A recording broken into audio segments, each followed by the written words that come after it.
"Get away from her table, you disgusting little thieves!" Mrs. Patterson grabbed the plate of food right out of Grace's hands and smashed it on the concrete. Rice exploded across the sidewalk. Gravy splattered on the three little boys' bare feet. "You think I don't see what you're doing?" Mrs. Patterson screamed. "You're turning this whole block into a homeless shelter. These criminals will rob every business on Maxwell Street because of you." She grabbed Marcus by his torn shirt and shoved him backward. The 9-year-old boy stumbled and fell hard on the pavement. His brothers rushed to help him up. Grace Thompson stood frozen, watching her. Only food for those children disappear into the dirty Chicago concrete. She had no idea that 20 years from this moment, 3 black Mercedes-Benz would pull up to this exact spot, and the men stepping out would bring her to her knees. Before we continue, please subscribe to our channel and follow this story until the very end. Comment your city below so I can see how far this journey has traveled. Mrs. Patterson kicked the empty plate toward the gutter. "Look at you, Grace Thompson, 63 years old, still selling food from a folding table, still poor, still pathetic, and now you're wasting what little you have on street rats." Grace found her voice. "They're children, Patricia. They're just hungry children." "Children!" Mrs. Patterson laughed. "These aren't children. They're future inmates, future drug dealers, future murderers. You're feeding the next generation of criminals, and you're too stupid to see it." Marcus had gotten back on his feet. Blood trickled from his elbow where he'd scraped it on the concrete. He didn't cry. He didn't make a sound. He just stared at Mrs. Patterson with eyes that were far too old for his face. "We're not criminals," he said quietly. Mrs. Patterson whipped around to face him. "What did you say to me?" "I said we're not criminals." Marcus's voice was steady. "We're just hungry." Mrs. Patterson stepped toward him. Grace moved faster. She put herself between the woman and the boy. Her heart was pounding so hard she could hear it in her ears. "Don't you touch him," Grace said. "Don't you ever touch these children again." Mrs. Patterson's eyes widened. "Are you threatening me?" "I'm telling you the truth. These boys are under my protection. You lay one finger on them, and I swear to God, Patricia, I will make sure everyone on this street knows exactly what kind of woman you really are." The two women stared at each other. Mrs. Patterson spoke first. "You're going to regret this day, Grace. When your little business dies, when you're begging for scraps yourself, remember that I tried to warn you." She turned and walked away. Grace didn't move until Mrs. Patterson had disappeared around the corner. Then her legs gave out. She grabbed the edge of her table to keep from falling. "Miss Grace." Jalen's voice was small and scared. "Are you okay?" Grace took a deep breath. Then another. Then she turned around and looked at the 3 boys. They were trembling, all 3 of them. Marcus was still bleeding. Jalen was trying not to cry. Devin hadn't said a word, but his hands were shaking. Grace dropped to her knees. "Come here," she said. "All of you. Come here right now." They hesitated. "I said come here." They came. Grace wrapped her arms around all 3 of them. She pulled them close and held them tight. She could feel their hearts beating against her chest. She could feel their thin bodies all bones and hunger and fear. "Listen to me," she whispered fiercely. "You are not criminals. You are not worthless. You are not garbage. Do you hear me? You are children. You are precious. And as long as I'm breathing, nobody is going to hurt you. Nobody." Marcus was rigid in her arms. "You can't protect us," he said. "Nobody can."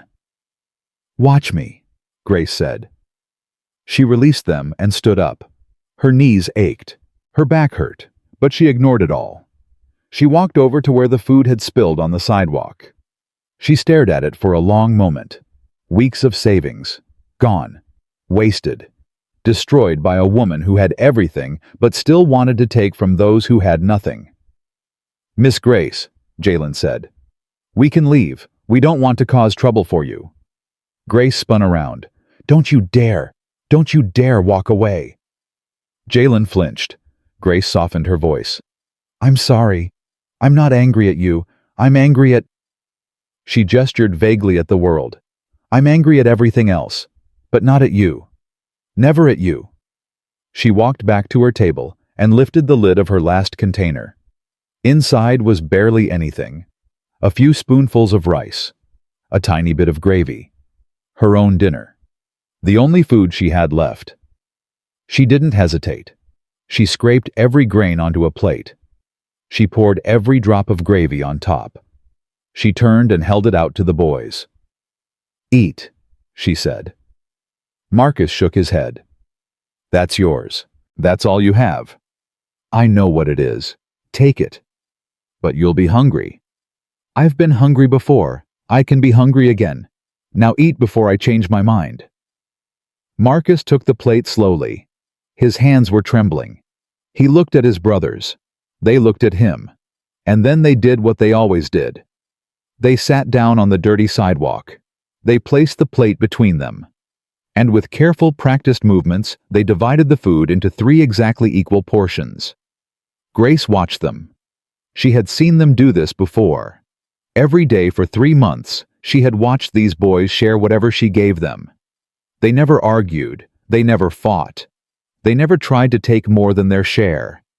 But today, watching them divide this pitiful amount of food, Grace felt something break inside her chest. "Why do you do that?" she asked. The boys looked up. "Do what?" Jalen asked. "Share like that. So carefully. So exactly." Marcus shrugged. "We're brothers. But you're starving. Wouldn't it be easier to just take what you need?" Marcus looked at her like she'd asked the strangest question in the world. "If I eat more, they eat less," he said. "If they're hungry, I'm hungry. We're the same. We've always been the same." Grace had to turn away. She pretended to organize her empty containers. But really, she was crying. Silently. Desperately.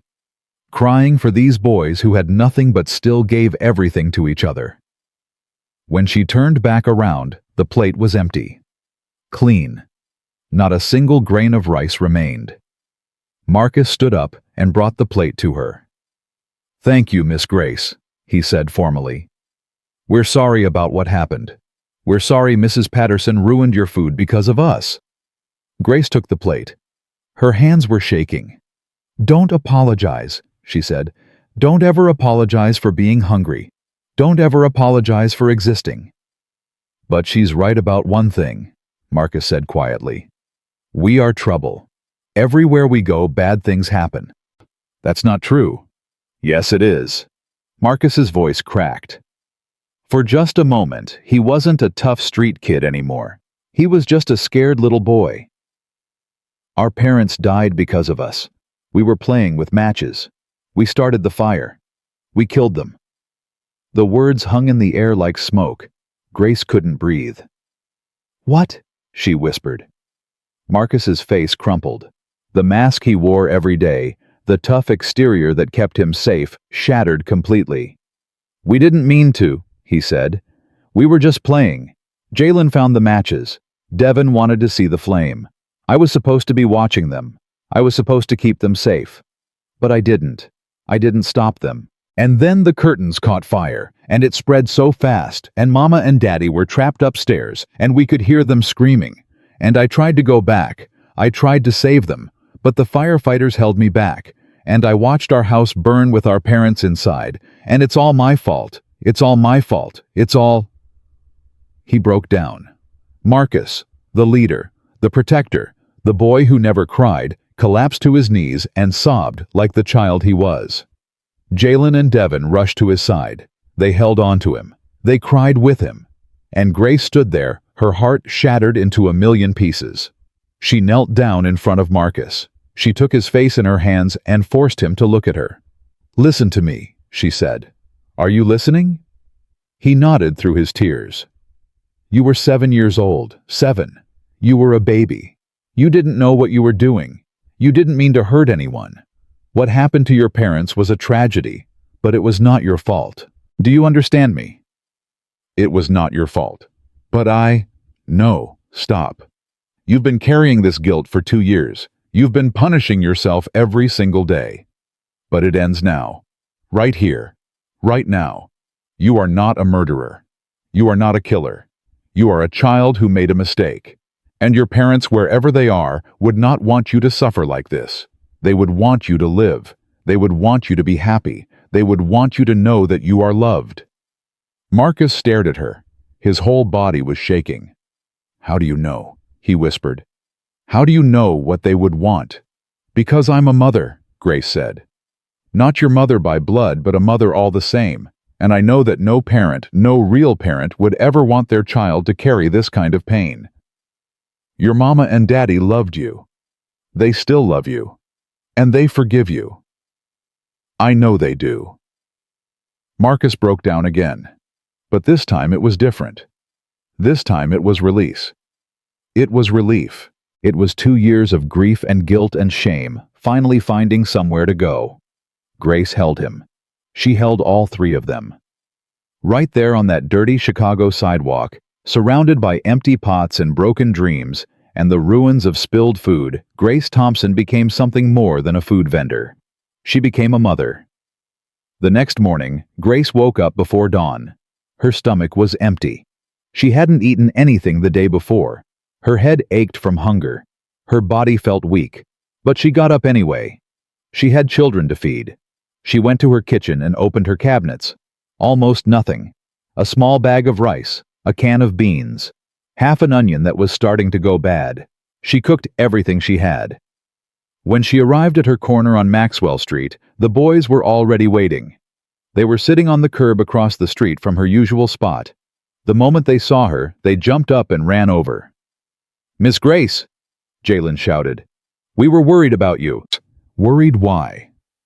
"Because of yesterday," Marcus said. "Because of what I told you. We thought maybe you wouldn't come back." Grace set down her cart and looked at him. "Did you really think," she said slowly, "that anything you told me would make me leave you?" Marcus nodded. "People always leave. When they find out about the fire, about what we did, they always leave." "I'm not people," Grace said. "I'm your Miss Grace. And I don't leave." She started setting up her table. The boys immediately jumped in to help. Marcus carried the folding chair. Jalen arranged the containers. Devin swept the sidewalk with a piece of cardboard. They worked together in comfortable silence. When everything was ready, Grace sat down and looked at her boys. "I need to tell you something," she said. They gathered around her. "I don't have much food today. I used almost everything I had to cook this morning. If I feed you, I won't have enough to sell. And if I don't sell, I can't buy more ingredients for tomorrow." The boys exchanged looks. Marcus spoke first. "Then don't feed us. Sell your food. We'll be okay." "No," Grace said firmly. "That's not what I'm saying. I'm saying we need to figure this out together. I'm saying I need your help." "Our help?" Jalen looked confused. "What can we do?" Grace smiled. "You can help me work. Help me cook. Help me sell. Help me build something bigger.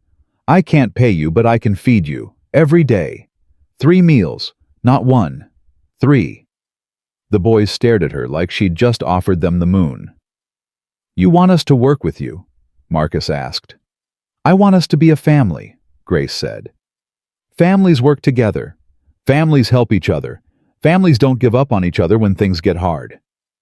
Devin spoke for the first time that morning. His quiet voice was barely above a whisper. "Do you mean it?" Grace reached out and took his small hand in hers. "I mean every word," she said. "I'm poor. I'm old. I don't have much to offer. But what I have is yours. All of it. Forever." Jalen burst into tears. Devin squeezed her hand so tight it almost hurt. Marcus stood there, his jaw working, fighting to maintain control. "Okay," Marcus finally said. His voice was rough. "Okay. We'll work with you. We'll be a family." Grace smiled. It was the first real smile she'd felt in years. "Then let's get started," she said. "We have customers to feed." That day, something changed on Maxwell Street. People noticed the three boys working alongside Grace. They noticed Marcus carefully counting change. They noticed Jalen enthusiastically describing the food to customers. They noticed Devin quietly washing dishes in a bucket of water. Some people smiled. Some people frowned. Some people whispered to each other. But more people bought food. At the end of the day, Grace counted her earnings. $23. Almost 3 times what she usually made. She stared at the money in disbelief. "How?" she whispered. Marcus shrugged. "Jalen talked to everyone who walked by. Devin made sure the table always looked clean. I made sure nobody tried to cheat you." "But that's incredible." "We're good at surviving," Marcus said simply. "We've had to be. Now we're just surviving with you instead of against the world." Grace pulled all 3 boys into a hug. "Thank you," she said. "Thank you, thank you, thank you." The next few weeks were the best of Grace's life. Every morning she woke up early and cooked with the boys helping her. Jalen learned to season the rice. Devin mastered the perfect consistency for gravy. Marcus handled the money and the customers and anyone who looked like trouble. Business grew. Word spread about the food vendor with the 3 young helpers. People came from other neighborhoods just to see them. Some came out of curiosity. Some came out of kindness. Some came because they wanted to support a woman who had taken in 3 homeless children. Whatever the reason they came, Grace started making more money than she ever had before. She bought better ingredients. She expanded her menu. She even bought a larger table and a real cash register. And the boys. The boys thrived. Jalen's constant questions found an outlet in customer service. He charmed everyone who approached the table. He remembered names, remembered orders, remembered personal details. Customers came back just to talk to him. Devin's quiet observation turned into quality control. Nothing left the table unless it met his standards. He caught mistakes before they happened. He noticed when ingredients were running low. He kept everything running smoothly. Marcus's protective instincts became leadership. He managed the workflow. He solved problems. He handled difficult customers with a maturity that shocked everyone who met him. They were a team. They were a family. But not everyone was happy about it. Mrs. Patterson watched Grace's success with growing fury. Her own food truck, which had dominated Maxwell Street for years, started losing customers. People who used to buy from her were now buying from Grace. People who used to respect her were now praising the woman she despised. It was unbearable. One afternoon, Mrs. Patterson decided to act. Grace was busy serving a long line of customers when she heard the commotion. Shouting, scuffling. The sound of something crashing to the ground. She looked up. Mrs. Patterson had Marcus by the arm. She was dragging him toward a police car that had pulled up to the curb. "I caught him!" Mrs. Patterson was screaming. "I caught this little thief stealing from my truck, officer, arrest him! Arrest all 3 of them!" Grace's blood turned to ice. She abandoned her customers and ran toward the scene. "What are you doing?" she shouted. "Let him go!" Mrs. Patterson sneered at her. "Stay out of this, Grace. This doesn't concern you." "That's my son. Of course it concerns me." The police officer looked confused. "Ma'am, is this boy your son?"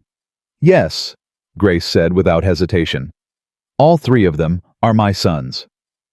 Marcus looked at her with wide eyes. She had never called him her son before.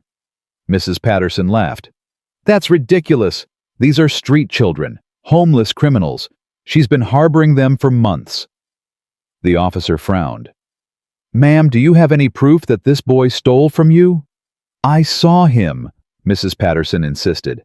"I saw him near my truck." "Near your truck isn't stealing," the officer said patiently.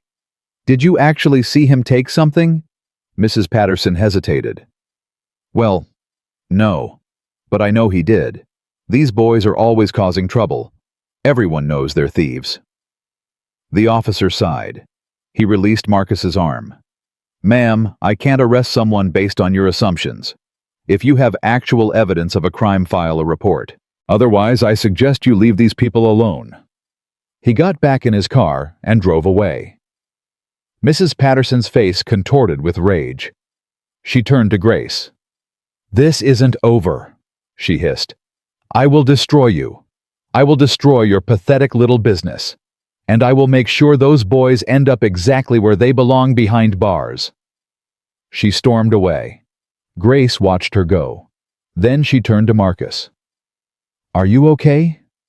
Marcus nodded, but his hands were shaking.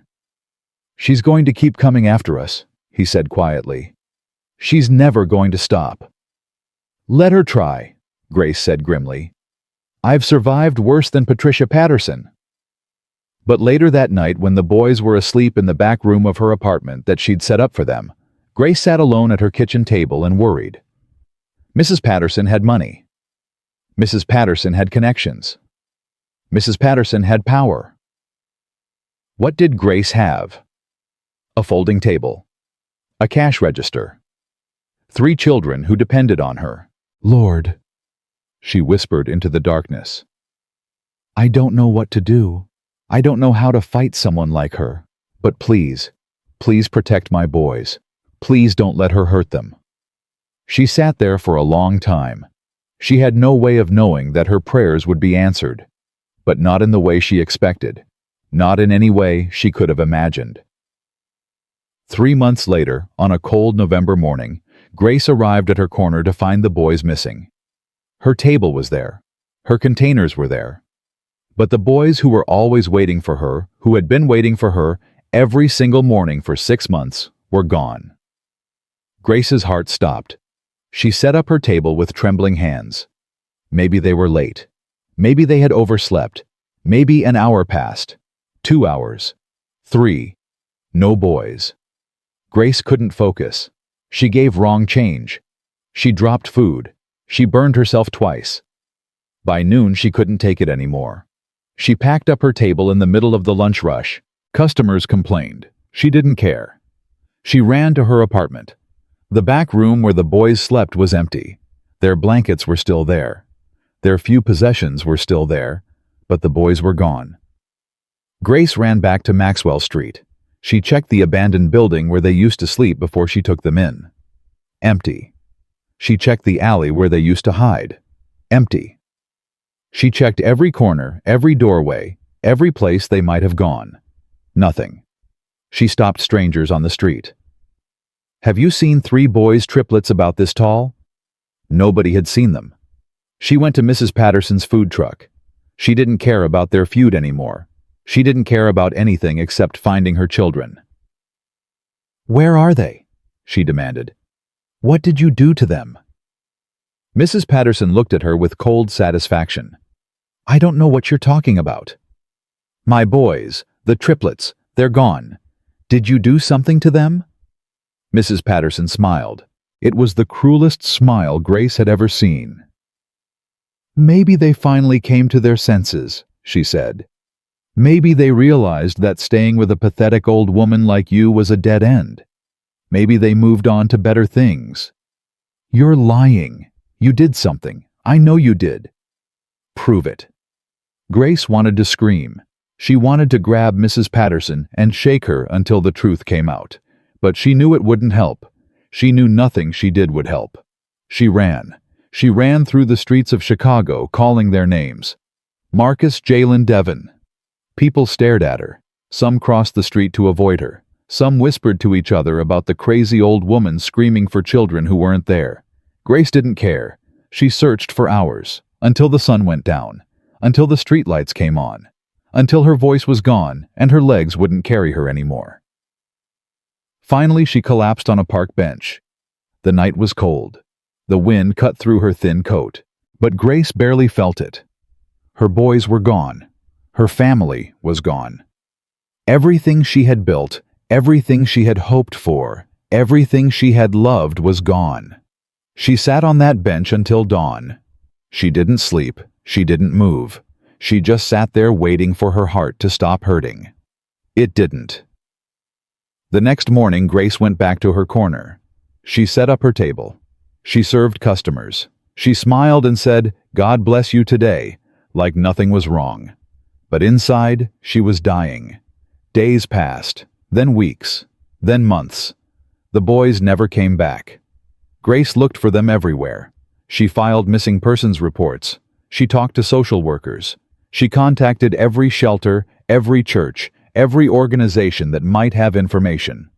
Nothing. Eventually, she had to accept the truth. They were gone. Her boys were gone. And she had no idea if she would ever see them again. Years passed.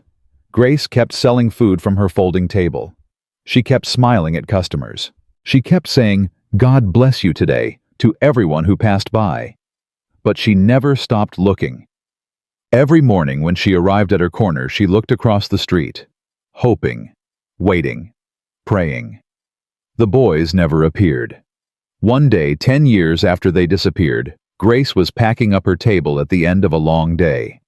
Her hair had turned completely white. Her hands shook when she served food.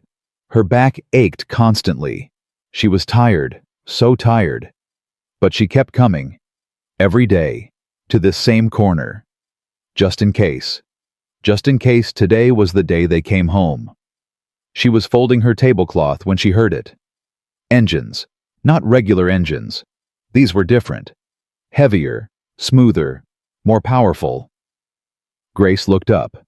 3 black cars were approaching. Mercedes-Benz. All 3 of them. Moving slowly down Maxwell Street like a funeral procession. Grace frowned. Cars like that didn't come to this neighborhood. The cars stopped. Right in front of her table. Grace's heart began to pound. The doors opened. 3 men stepped out. Tall, strong, dressed in expensive suits. Successful beyond anything Grace could imagine. They looked at her. She looked at them. And then the tallest one spoke. "Miss Grace, it's me. It's Marcus. We came home." Grace's knees buckled. She grabbed the edge of her table, but it wasn't enough. Her legs gave out completely. She would have hit the concrete if Marcus hadn't moved so fast. He caught her. His strong arms wrapped around her frail body, and he held her up like she weighed nothing. "I've got you," he said. "I've got you, Miss Grace." Grace couldn't speak. She couldn't breathe. She looked up at his face, searching for the little boy she remembered. The scared child with the old eyes. The 9-year-old who carried the weight of the world on his thin shoulders. He was gone. In his place stood a man. A tall, powerful, successful man. But those eyes were the same. "Marcus," she whispered. "Is it really you?" "It's really me." Jalen stepped forward. Tears were streaming down his face, and he wasn't even trying to hide them. "Miss Grace, it's us. It's all of us. We came back. We finally came back." Devin moved closer. He didn't say anything. He never said much. But he reached out and took Grace's trembling hand in his, and he held it like he would never let go. Grace looked at all 3 of them. Her boys. Her babies. Her family. And then she screamed. It wasn't a scream of fear. It was something else entirely. It was 10 years of grief and hope and despair and prayer, all exploding out of her at once. She grabbed Marcus and pulled him close. Then Jalen. Then Devin. She held all 3 of them in her arms, and she sobbed like she had never sobbed before. "You're alive," she kept saying. "You're alive. You're alive. Oh God, thank you. Thank you. My boys are alive." The crowd on Maxwell Street had stopped moving. Everyone was watching. Some people were recording on their phones. Some were crying themselves. But Grace didn't notice any of it. All she could see was her boys.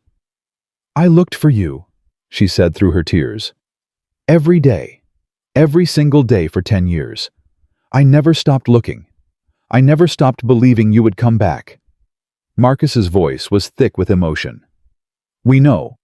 We heard about it. We heard that you never gave up." "How could I give up? You're my children. A mother never gives up on her children. Jalen laughed through his tears. You called us your children. You are my children. You've been my children since the day I first fed you. Blood doesn't make a family. Love does, and I have loved you every single day since you disappeared. Devin finally spoke. His quiet voice cut through the noise of the street. We never forgot you, Miss Grace. Not for one single day. Grace pulled back and looked at him. Little Devin, who never talked, who always watched, who noticed everything. You grew up, she said softly. We all grew up, Marcus said. But we grew up because of you. Everything we are, everything we've become, it started here. It started with you. Grace shook her head. No, you were always special. You were always going to be something. I just fed you some rice. You did so much more than that, Jalen said. You gave us hope.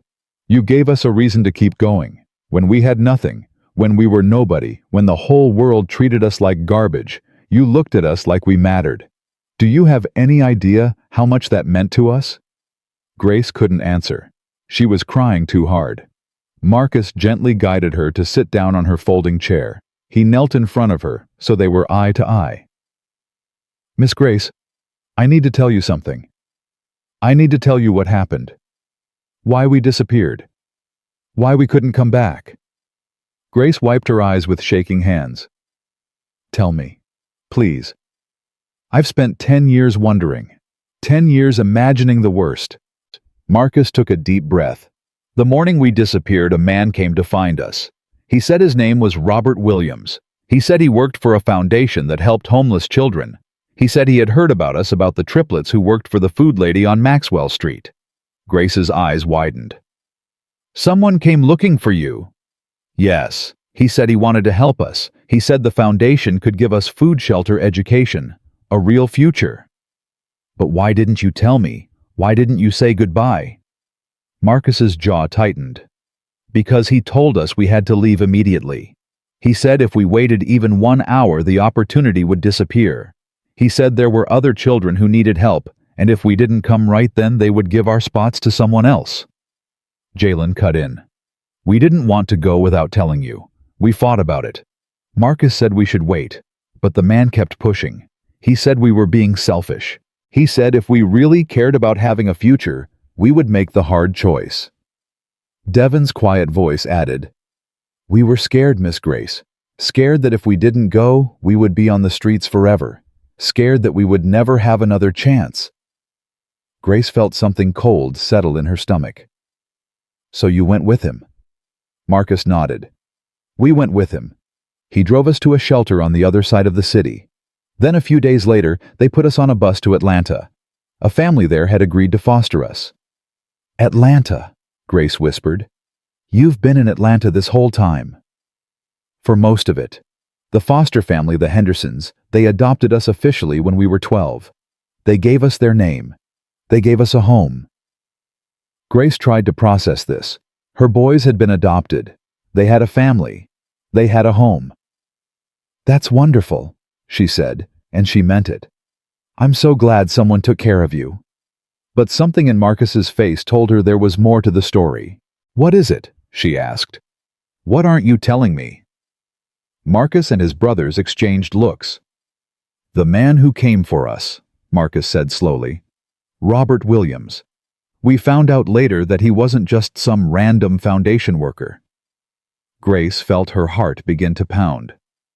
What do you mean? He was hired, Miss Grace. Someone paid him to come find us specifically. Someone paid him to take us away from Maxwell Street. The blood drained from Grace's face. Who? She whispered. Marcus's eyes went hard. Mrs. Patterson. The name hit Grace like a physical blow. What? Mrs. Patterson paid Robert Williams $5,000 to remove us from the neighborhood. She told him we were dangerous.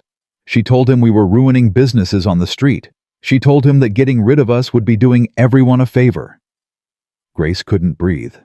All those years of wondering what happened, all those years of searching and praying and hoping. And it was Patricia Patterson, Patricia Patterson had stolen her children. "How do you know this?" Grace demanded. "How do you know she was involved?" Jalen pulled out his phone. "Because we hired a private investigator 5 years ago. We wanted to know the truth. We wanted to know how Robert Williams found us, why he was so insistent on taking us that day, why everything happened so fast." He turned the phone toward Grace. On the screen was a photograph of a check. $5,000, made out to Robert Williams, signed by Patricia Patterson. Grace stared at the image. Something inside her shifted. The grief she had carried for 10 years transformed into something else. Something hot. Something dangerous. Rage. "She took you from me," Grace said. Her voice was barely recognizable. "That woman walked around this street for 10 years watching me suffer, watching me search for you, and the whole time she knew exactly where you were." Marcus put his hand on her shoulder. "Miss Grace. She came to my table every week. Every week she mocked me. She told me I was pathetic for never giving up hope. She said you boys had abandoned me. She said you never cared about me. She said—" Grace stopped. She couldn't continue. The betrayal was too enormous. "Where is she?" Grace said suddenly. "Where is Patricia Patterson right now?" Marcus tightened his grip on her shoulder. "Miss Grace, please. We didn't come back for revenge. We came back for you. I don't care why you came back. I want to know where that woman is." Jalen and Devin looked at each other nervously. "She still has her food truck," Jalen said quietly. 3 blocks over. She expanded a few years ago. Has 2 trucks now." Grace started to stand up. Marcus gently pushed her back down. "Miss Grace, listen to me. Mrs. Patterson will get what she deserves, but not today. Today is about us. Today is about our family being together again." Grace looked at him. The rage was still burning in her chest, but she saw something in Marcus's eyes that made her pause. He needed her. After everything, after 10 years of separation, after becoming successful beyond anything she could have imagined, he still needed her. They all did. Grace took a deep breath. "Okay," she said. "Okay, tell me everything. Tell me what happened after you got to Atlanta. Tell me about your life. Tell me about the men you've become." The next hour was the most precious of Grace's life. The boys sat around her on the sidewalk right there in front of her folding table, and they told her everything. They told her about the Henderson family. David and Michelle Henderson, a couple in their 50s, who had never been able to have children of their own. They had been fostering kids for 20 years, but they had never adopted any of them. Until Marcus, Jalen, and Devin. "They saw something in us," Marcus explained. "They said we had a fire inside us. A determination they had never seen before. It was because of you," Jalen added. "You taught us to work hard. You taught us that we could be more than what the world said we were. When the Hendersons gave us a chance, we already had the foundation you built." The boys had thrown themselves into school. They had been years behind academically, but they had studied every night until midnight. They had helped each other, quizzed each other, pushed each other. Within 2 years, they had caught up to their grade level. Within 4 years, they were at the top of their classes. Marcus got into Harvard. Devin said, a rare smile crossing his face. Full scholarship. Grace's hand flew to her chest. Harvard. Marcus looked almost embarrassed.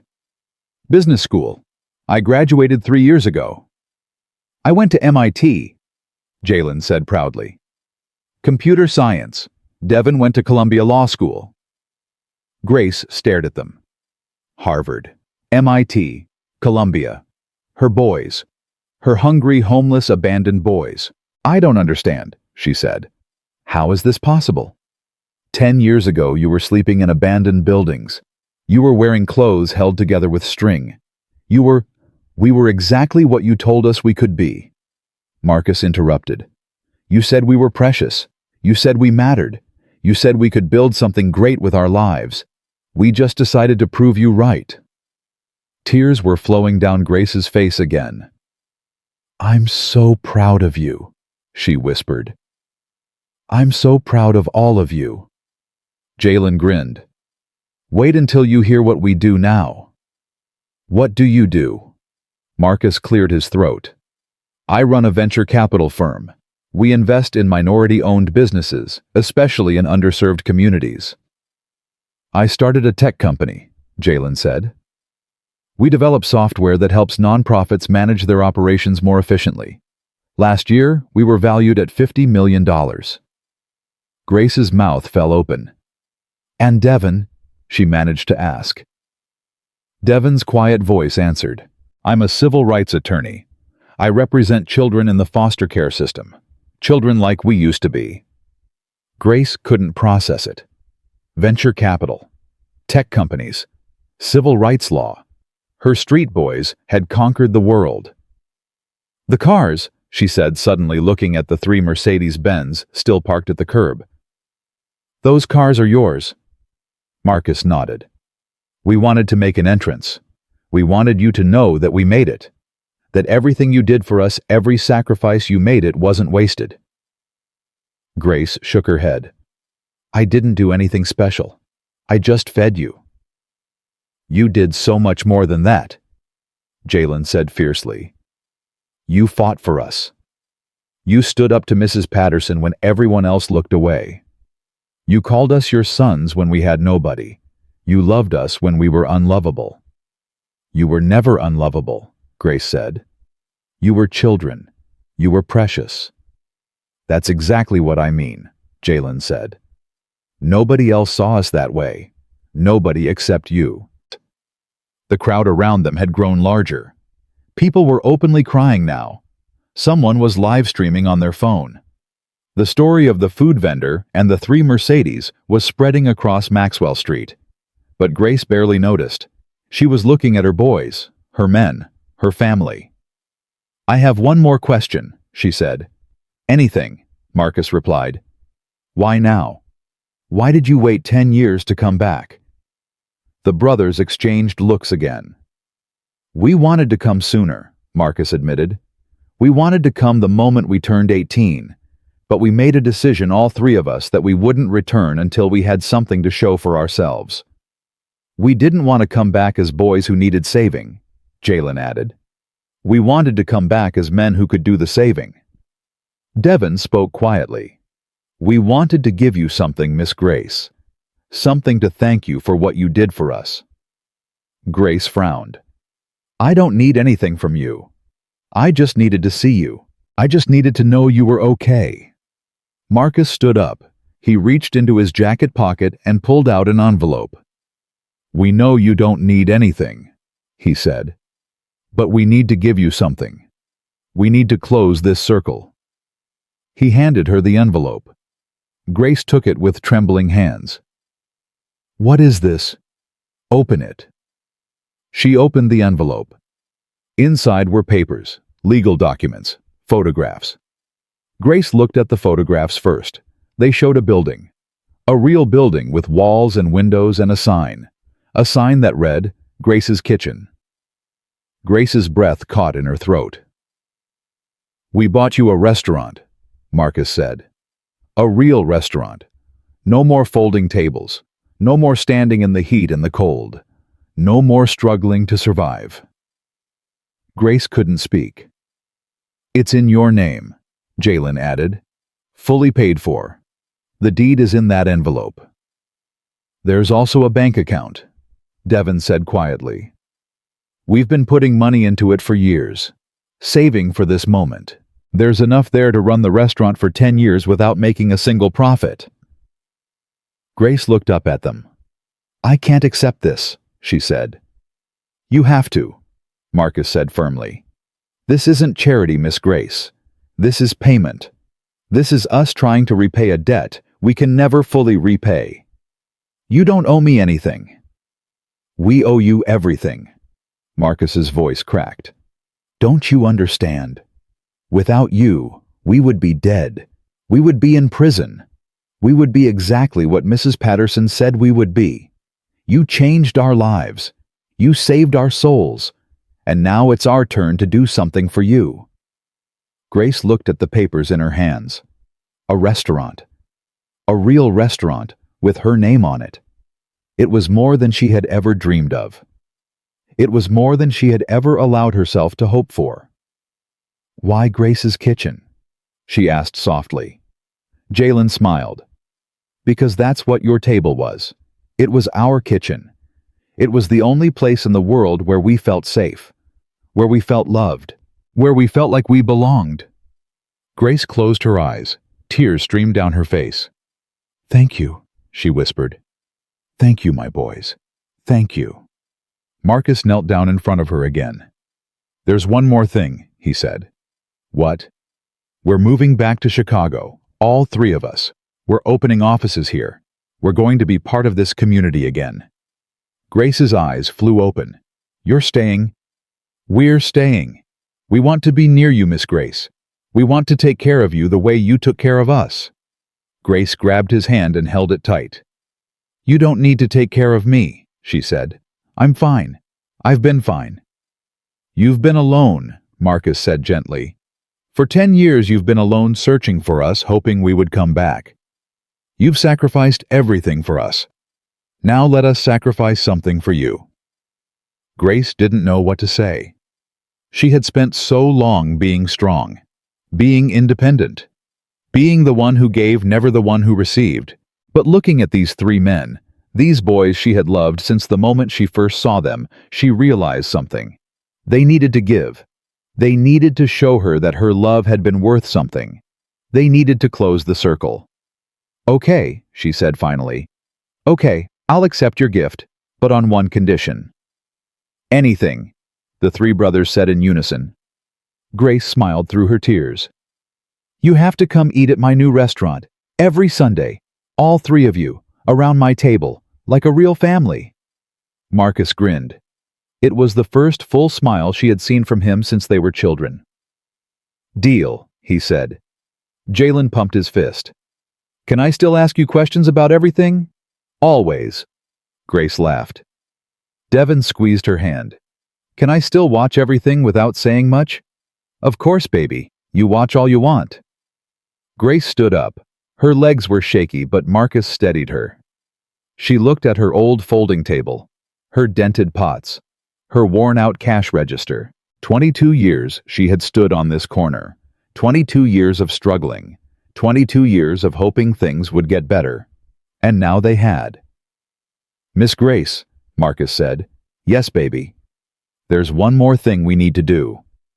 Grace looked at him. "What's that?" Marcus's eyes went hard. "We need to pay a visit to Mrs. Patterson." Grace felt the rage flare up again. The rage she had pushed down. The rage she had tried to control. Mrs. Patterson, the woman who had stolen 10 years of her life. The woman who had separated her from her children. The woman who had watched her suffer and laughed about it. "Yes," Grace said slowly. "I think we do." The three brothers exchanged looks, and together all four of them turned and began walking toward Mrs. Patterson's food truck. The reckoning was about to begin. The walk to Mrs. Patterson's food truck took 7 minutes. 7 minutes that felt like 7 hours. Grace walked in the middle, flanked by her three boys. Marcus was on her right, Jalen on her left. Devin walked slightly behind, watching everything the way he always had. People stopped and stared as they passed. Word had already spread through Maxwell Street. The story of the 3 Mercedes, the triplets who came back, the food vendor who never gave up. But Grace wasn't thinking about any of that. She was thinking about Patricia Patterson. 10 years. 10 years of searching. 10 years of crying herself to sleep. 10 years of wondering if her boys were dead in a ditch somewhere. And that woman had known the whole time. "Miss Grace," Marcus said quietly, "when we get there, let me do the talking first." Grace shook her head. "No. Please, I know you're angry. I'm angry too. But we need to handle this the right way." "What's the right way to handle someone who stole my children?" Marcus didn't have an answer for that. They rounded the corner and there it was, Patterson's Southern Kitchen. 2 food trucks now instead of 1. A line of customers waiting. Business was booming. Grace felt her blood boil. All those years she had struggled. All those years she had barely survived, and Patricia Patterson had thrived. She had grown her business while Grace had withered away heartbroken and alone. "There she is," Jalen said. Mrs. Patterson was standing at the window of the first truck serving customers with that fake smile she always wore. She was older now, heavier, but still dressed in expensive clothes that showed off her success. She hadn't seen them yet. "Wait," Devin said suddenly. Everyone stopped. "What?" Marcus asked. Devin was looking at something. His lawyer's eyes had noticed something the others had missed. "Look at the second truck," he said quietly. Grace looked. The second truck had a different name painted on the side, Patterson's Kitchen Express. And standing at the window serving customers was a young woman. A young woman who looked strangely familiar. "Who is that?" Jalen asked. Marcus's face went pale. "That's her granddaughter," he said. "I saw her picture when we were doing our research. Her name is Destiny." Grace frowned. Patricia has a granddaughter. She has 3 grandchildren, but Destiny is the only one who works with her. Grace stared at the young woman. She couldn't have been more than 20 years old. And there was something in her face, something in the way she carried herself, that didn't match the Patterson she knew. She looked tired, unhappy, trapped. "Miss Grace," Marcus said again. "Let me handle this." This time Grace nodded. They approached the first truck together. The customers in line noticed them immediately. Some of them recognized Grace from the videos already circulating online. They stepped aside, creating a path. Mrs. Patterson looked up from her serving window. Her smile froze. For a long moment, she just stared. Her eyes moved from Grace to Marcus, to Jalen, to Devin, then back to Grace. "Well, well, well," she finally said. Her voice was steady, but Grace could see fear flickering behind her eyes. "Look who finally came to visit." "Hello, Patricia," Grace said. Mrs. Patterson laughed, but it sounded forced. "Patricia, we're on a first-name basis now. After all these years of you calling me Mrs. Patterson like I was your better." "You were never my better," Grace said. "You were just louder." The crowd around them had grown. People were listening, recording, watching. Mrs. Patterson's smile tightened. "I see your little street rats finally came home. I heard about the Mercedes. The whole street is talking about it. Very impressive." Marcus stepped forward. "Mrs. Patterson," he said calmly. "My name is Marcus Henderson. This is Jalen and this is Devin. You might remember us differently. You called us street rats, criminals, future inmates. You told everyone on this street that we would never amount to anything." Patterson's face twitched. "I don't remember saying any of that." "I do," Marcus continued. "I remember every word. I remember the day you threw Miss Grace's food on the ground. I remember you grabbing my shirt and shoving me down. I remember you telling the police I was a thief when I had stolen nothing." The crowd murmured. "That was 20 years ago," Mrs. Patterson said dismissively. "Ancient history. Kids exaggerate." "I was 9 years old," Marcus said. "And I remember everything." Jalen stepped up beside his brother. "I remember too. I remember you telling everyone that Miss Grace was ruining her business by feeding us. I remember you spreading rumors that we were dangerous." Devin's quiet voice added, "I remember watching Miss Grace cry after you humiliated her in front of her customers." Mrs. Patterson's smile was completely gone now. "What is this? Some kind of intervention? I have a business to run." "So do I," Marcus said. "Several, actually. And one thing I've learned in business is the importance of accountability." He pulled out his phone. 10 years ago, Marcus said, a man named Robert Williams came to Maxwell Street. He told us he worked for a foundation that helped homeless children. He convinced us to leave with him. He said we had to go immediately. No time to say goodbye. No time to tell the woman who loved us that we were leaving. Mrs. Patterson's face went pale. "We spent years wondering how Robert Williams found us, How he knew exactly where to look. How he knew exactly the right time to approach us. Marcus held up his phone. The image of the check was displayed on the screen. $5,000, Marcus said. Paid to Robert Williams, signed by you. The crowd gasped. Mrs. Patterson's mouth opened and closed, but no sound came out. You paid someone to take us away, Jalen said, his voice rising.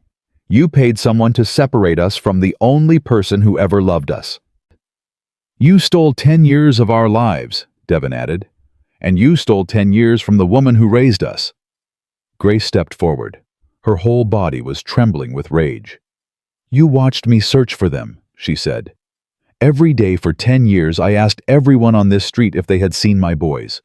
I filed police reports. I talked to social workers. I cried myself to sleep every single night. Her voice cracked, but she kept going. And you knew. You knew where they were. You knew they were safe. And you said nothing. You looked me in the eye and told me they had abandoned me. You told me they never cared about me. You laughed at me for holding on to hope. Mrs. Patterson finally found her voice. I was protecting this community. Those boys were a problem. They were driving away customers. They were bad for business. They were children, Grace screamed. The sound echoed off the buildings. Everyone on the street fell silent. They were hungry homeless children who had watched their parents burn to death. They weren't problems. They weren't criminals. They were babies who needed help. And instead of helping them, you paid someone to make them disappear. Mrs. Patterson's granddaughter had left her window. She was walking toward them, her face confused and alarmed. Grandma, Destiny said, what's going on? What are they talking about? Mrs. Patterson turned quickly. Nothing. Go back to your truck.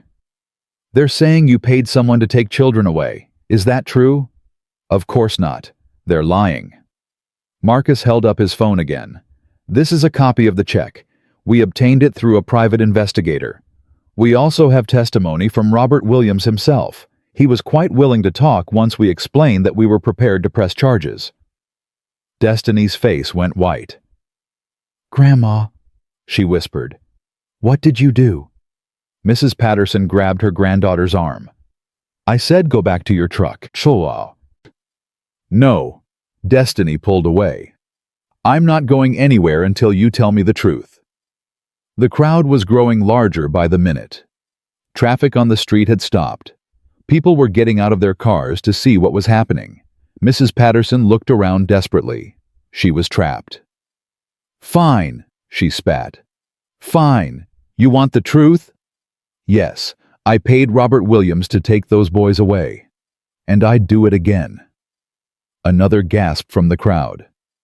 You don't understand what it was like, Mrs. Patterson shouted. Grace Thompson with her pathetic little folding table stealing my customers. People started going to her instead of me because they felt sorry for her. They wanted to support the kind lady who fed homeless children. She pointed at Grace with a shaking finger. My business was suffering because of her. Because of those boys, I had to do something. So you had children kidnapped, Marcus said flatly. I didn't kidnap anyone. I arranged for them to go somewhere better. That foundation gave them food and shelter and education. They're standing here in expensive suits, aren't they? I did them a favor. Grace couldn't believe what she was hearing. A favor? She repeated. You call it a favor. You tore my family apart. You let me suffer for 10 years, and you think that's a favor. You were holding them back, Mrs. Patterson insisted. What future did they have with you? Working at a folding table, selling rice for pennies? I gave them a chance at a real life. Destiny stepped away from her grandmother. I don't even know who you are, the young woman said. Her voice was hollow. My whole life you told me to admire you. You told me you built this business through hard work and dedication. But you built it on cruelty, on destroying other people. Destiny, please. No. Destiny turned to Grace. I'm so sorry. I'm so sorry for what she did to you. Grace looked at this young woman, this granddaughter who had nothing to do with her grandmother's sins. It's not your fault, baby, Grace said softly. You didn't know. Destiny's eyes filled with tears. But I should have known. I should have seen what kind of person she really is. Mrs. Patterson's face contorted with rage. This is ridiculous, she shouted. I'm not going to stand here and be attacked by street rats and their pathetic foster mother. I have lawyers. I'll sue every single one of you for defamation. Marcus smiled. It was not a kind smile. Please do, he said. I would love to have this conversation in a courtroom, with evidence, with witnesses, with the full attention of the media. He stepped closer to Mrs. Patterson. But I think you should know something first. My brother Devin is a civil rights attorney. He specializes in cases involving the abuse and exploitation of children, and he's been waiting for this moment for a very long time. Devin moved forward. His quiet voice was suddenly powerful. Mrs. Patterson, what you did 10 years ago constitutes multiple felonies under Illinois law.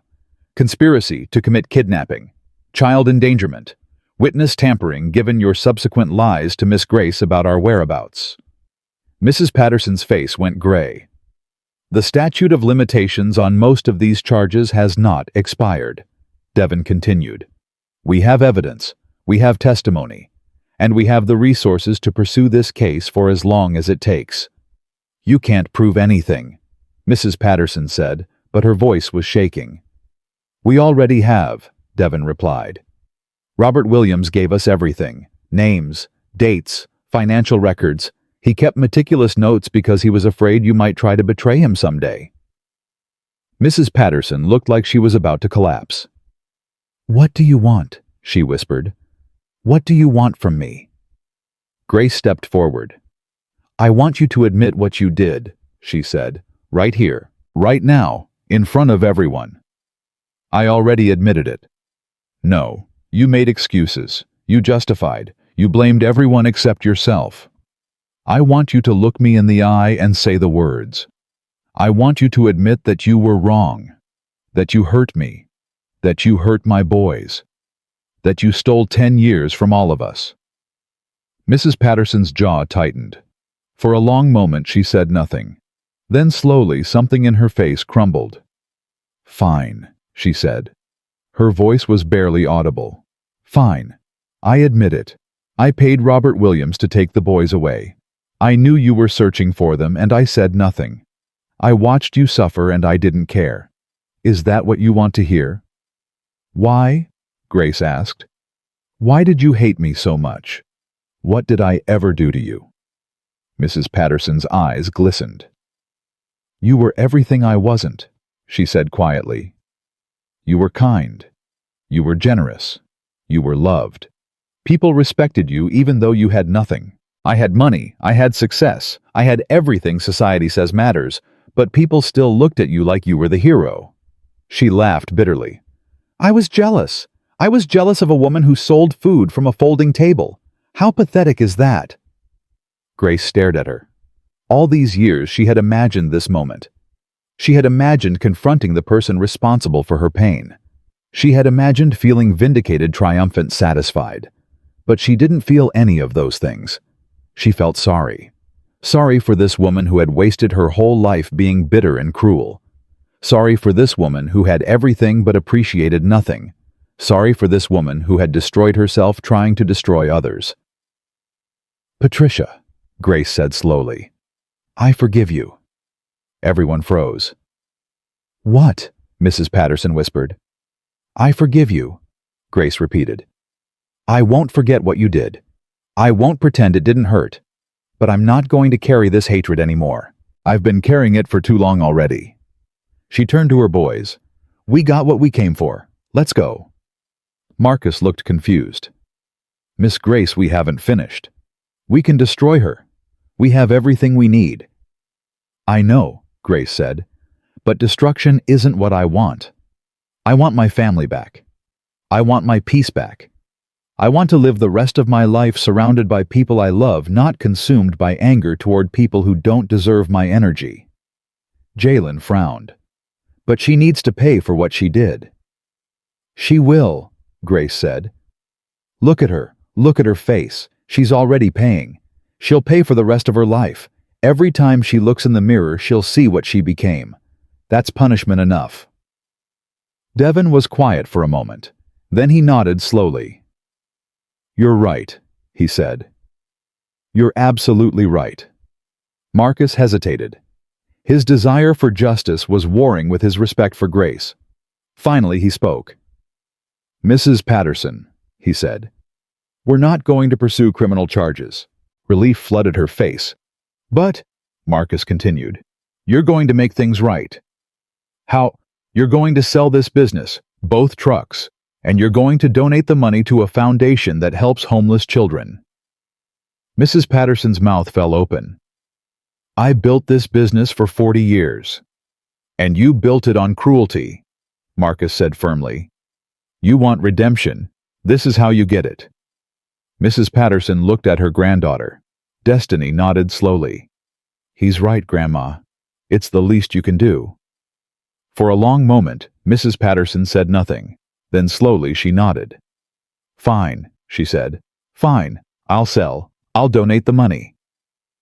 Marcus turned to Grace. "Is that acceptable?"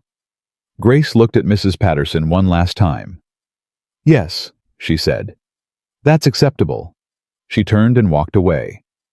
Her boys followed. The crowd parted to let them through, and as they walked back toward Maxwell Street, Grace heard something she never expected. Applause. It started slowly, one person clapping, then another. Then the whole street was applauding, cheering, calling her name. "Miss Grace! Miss Grace! Miss Grace!" Grace felt tears streaming down her face, but she didn't stop walking. She had wasted too many years looking backward. It was time to look forward. When they reached Grace's corner, her old folding table was still there. Her dented pots, her worn-out cash register. Marcus stopped. "Miss Grace," he said, "there's something we need to do." "What?" "Pack up your table, for the last time." Grace looked at him. "Today is the last day you sell food from a folding table," Marcus continued. "Tomorrow we're going to see your new restaurant. And next week you're going to open for business in a real building with real walls and a real kitchen." Grace looked at her table. 22 years. 22 years of standing on this corner. 22 years of rain and heat and cold. 22 years of struggling to survive. It was over. She reached out and touched the edge of the table. Her fingers traced the dents and scratches that told the story of her life. "Thank you," she whispered to the table. "Thank you for everything." Then she began to fold it up. Her boys helped her pack everything into her cart. The pots, the containers, the cash register. When everything was loaded, Grace took one last look at her corner. "Goodbye," she said quietly. Then she turned and walked away, surrounded by her family. Behind them, the sun was setting over Maxwell Street. But for Grace Thompson, a new day was just beginning. The drive across Chicago took 30 minutes. Grace sat in the back of Marcus's Mercedes, her hands folded in her lap, her heart pounding so hard she could feel it in her throat. She had never been in a car this nice.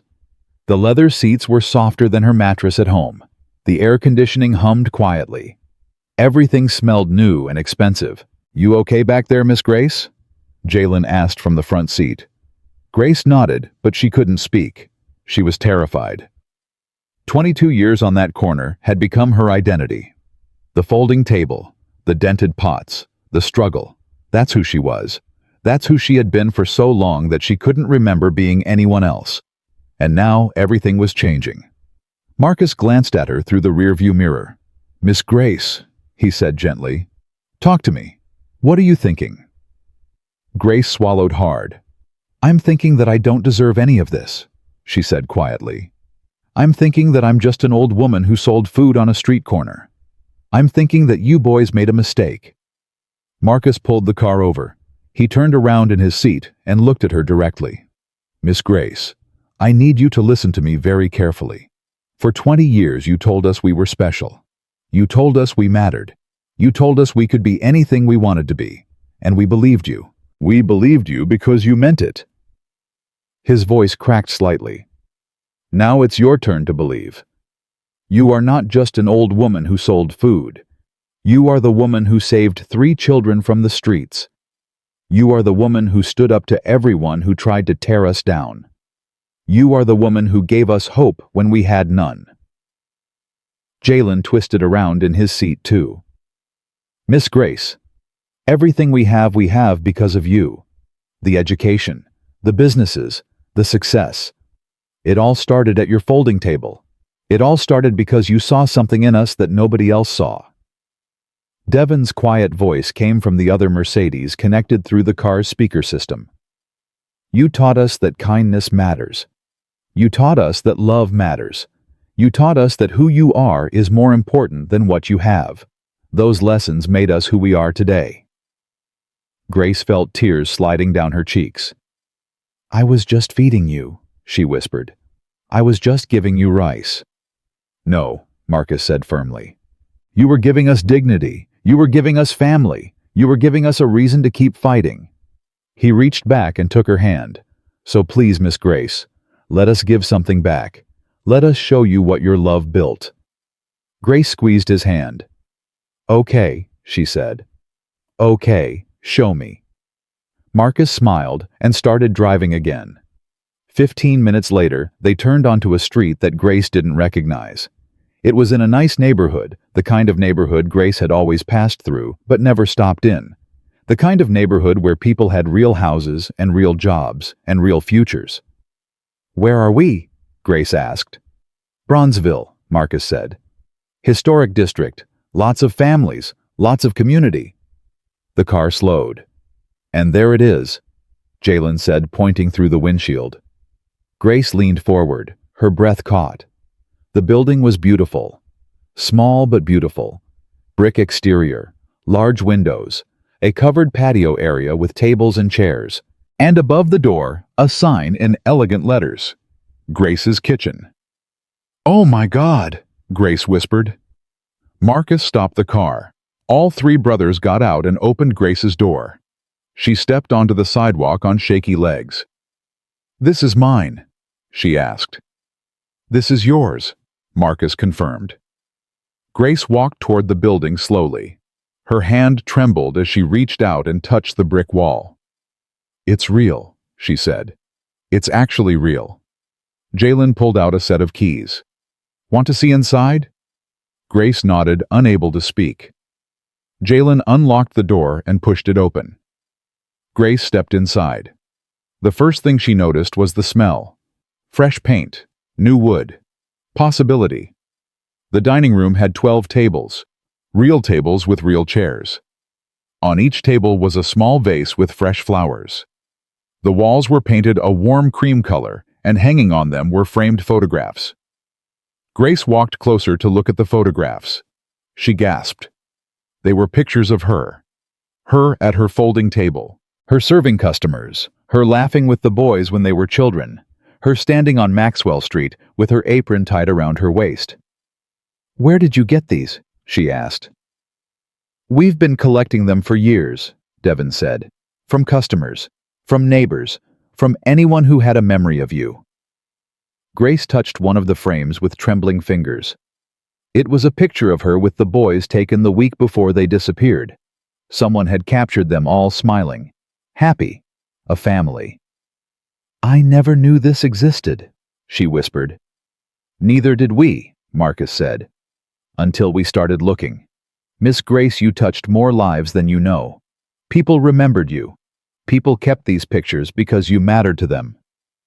Grace couldn't hold back anymore. She broke down crying. Great heaving sobs that shook her whole body. 22 years of struggle. 10 years of grief. A lifetime of being invisible. It all came pouring out. The boys surrounded her. They held her. They let her cry. It's okay, Marcus said softly. It's okay, Miss Grace. Let it out. I spent so long being nobody, Grace sobbed. I spent so long thinking I didn't matter, and now you're telling me that people remembered me, that people cared. Of course they cared, Jalen said. How could they not? You were the only light on that whole street, the only person who smiled at everyone, the only person who actually gave a damn." Grace laughed through her tears. "Language," she said automatically. The boys laughed too. It felt good. It felt like coming home. When Grace had composed herself, Marcus led her through the rest of the restaurant. The kitchen was incredible. Professional-grade stoves, industrial refrigerators, stainless steel countertops. Everything a real restaurant needed. "I don't know how to use any of this," Grace admitted. "You'll learn," Marcus said. "We're hiring a chef to work with you. Someone who can handle the equipment while you handle the recipes." "A chef for my little restaurant." "It's not little anymore, Miss Grace, and your food deserves to be made in a real kitchen." They showed her the storage room, the office with her name on the door, the employee break room. Then Marcus opened a door at the back of the building. "One more thing," he said. Grace stepped through. It was an apartment. A small, beautiful apartment with a bedroom, a bathroom, a living room, and a tiny kitchen. "What is this?" Grace asked. "Your new home," Jalen said. "We figured you shouldn't have to commute. This way you can live right above your restaurant." Grace turned around slowly. "You bought me a home." "We bought you a life," Devin said quietly. "The life you should have had all along." Grace sat down on the couch. Her legs wouldn't hold her anymore. "I don't know what to say," she whispered. "I don't have words for this." Marcus sat down beside her. "Then don't say anything. Just accept it. Just let us take care of you for once." Grace looked at him. This man who had been a starving boy, this success story, who had started with nothing, this son who had come home after 20 years. "I love you," she said. "All three of you. More than I could ever say." "We love you too, Miss Grace," Marcus replied. "We always have. We always will." The next 2 weeks were the busiest of Grace's life. The boys threw themselves into preparing the restaurant for opening day. Marcus handled the business side, licenses, permits, insurance, bank accounts, all the things Grace had never been able to afford before. Jalen handled the technology. He installed a point-of-sale system, set up online ordering, created social media accounts. Grace didn't understand any of it, but customers could apparently order food on their phones now. Devin handled the legal work, employment contracts, health code compliance, food safety certifications. He made sure everything was done right. And Grace. Grace cooked. She spent hours in her new kitchen perfecting her recipes. The rice and gravy that had sustained 3 hungry boys, the fried chicken that customers used to line up for, the collard greens and mac and cheese that reminded everyone of their grandmother's house. She also hired staff, 2 cooks to help her in the kitchen, 3 servers for the dining room, a dishwasher, a hostess. But the hire that surprised everyone was Destiny Patterson. 2 days after the confrontation with Mrs. Patterson, Destiny had shown up at the restaurant construction site. She was nervous, scared, unsure of her welcome. "I know I have no right to ask this," Destiny had said. "I know what my grandmother did to you, but I need a job. She cut me off when I refused to defend her. I have nothing." Grace had looked at this young woman, the granddaughter of her enemy, the girl who had worked alongside the woman who had stolen her children. "Why should I help you?" Grace had asked. "Your grandmother destroyed 10 years of my life." Destiny's eyes had filled with tears. "Because you're not like her," she said quietly. "Everyone on Maxwell Street told me stories about you. How you fed anyone who was hungry. How you never turned anyone away. How you believed that everyone deserved a second chance." She had taken a deep breath. "I'm asking for a second chance.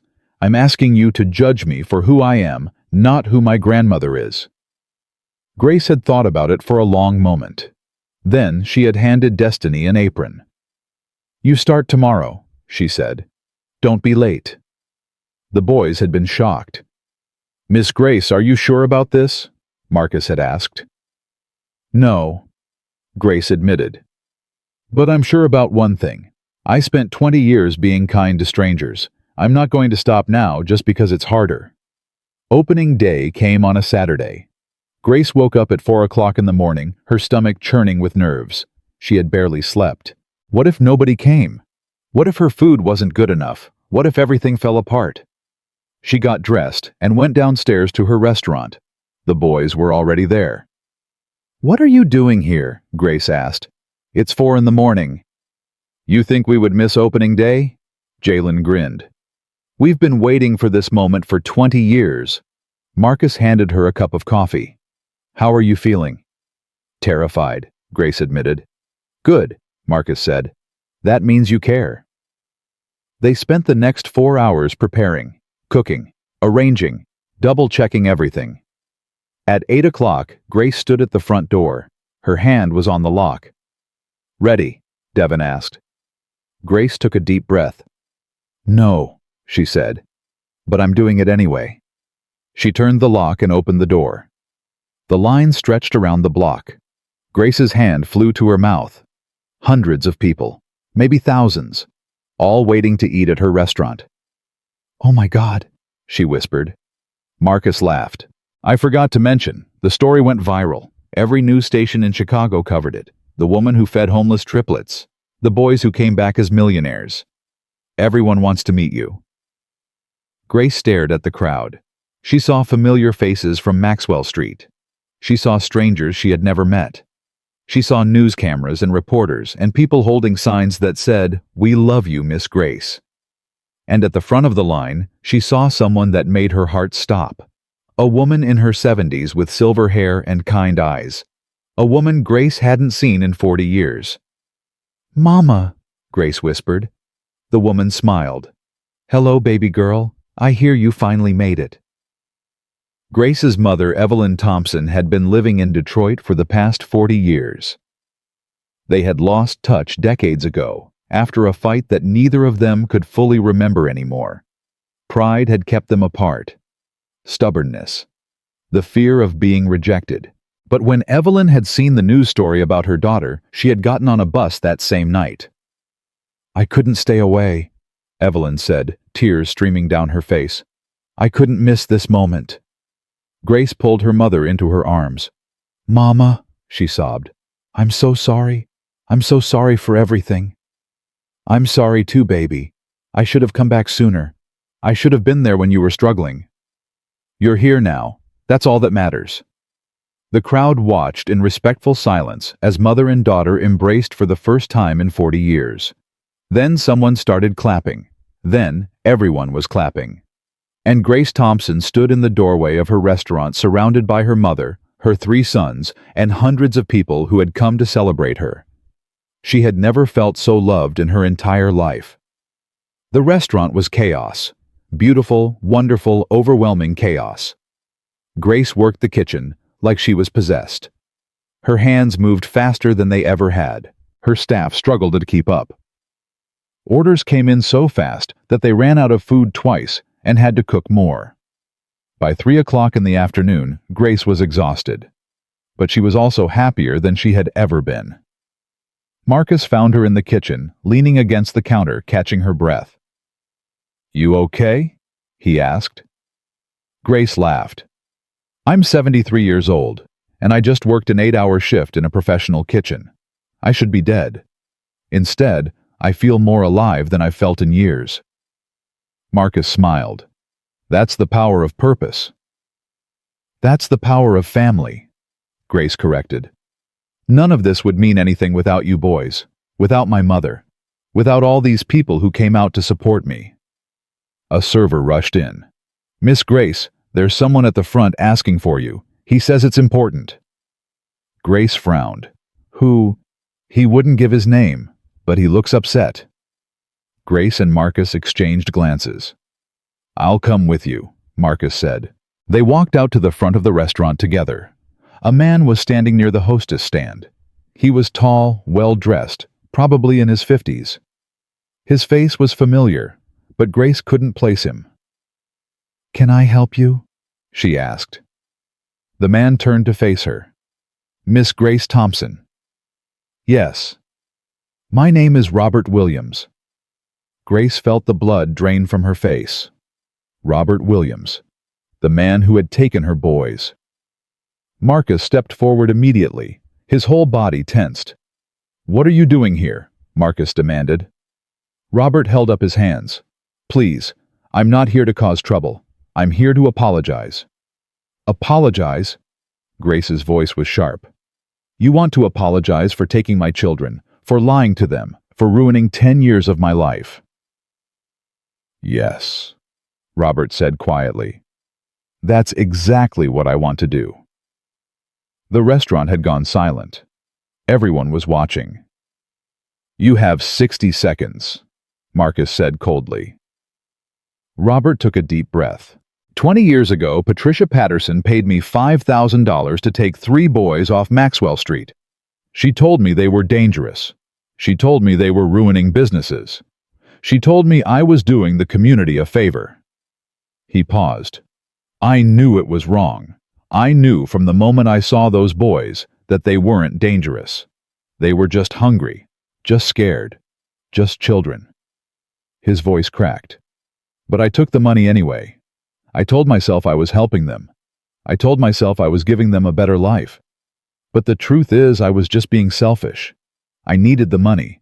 I didn't care who I hurt to get it. Grace stared at him. Why are you telling me this now? Because I've spent 20 years carrying this guilt. Because I've spent 20 years knowing that somewhere out there a woman was searching for children that I took from her. Because I saw the news story, and I knew I couldn't hide anymore. He reached into his pocket and pulled out an envelope. This is $5,000, the same amount Patricia Patterson paid me. I've been saving it for years, waiting for the right moment to give it back. He held it out to Grace. I know money can't fix what I did. I know nothing can fix it. But I wanted you to know that I'm sorry. And I wanted to give this to you to use however you see fit. Grace looked at the envelope. Then she looked at Robert Williams. She saw the guilt in his eyes, the shame, the desperation for forgiveness. She had spent so many years hating the people who had hurt her. Mrs. Patterson, Robert Williams, the universe itself. But standing in her restaurant surrounded by her family, she realized something. Hatred was heavy. It was a weight she had been carrying for too long.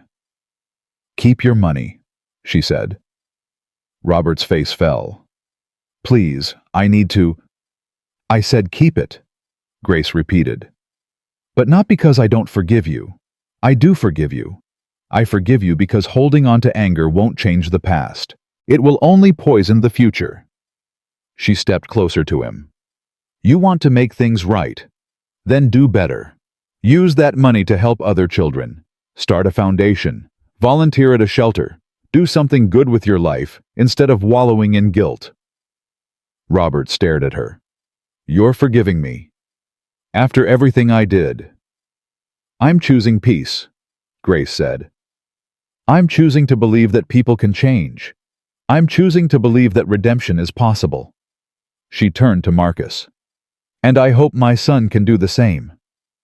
Marcus's jaw was tight. His fists were clenched.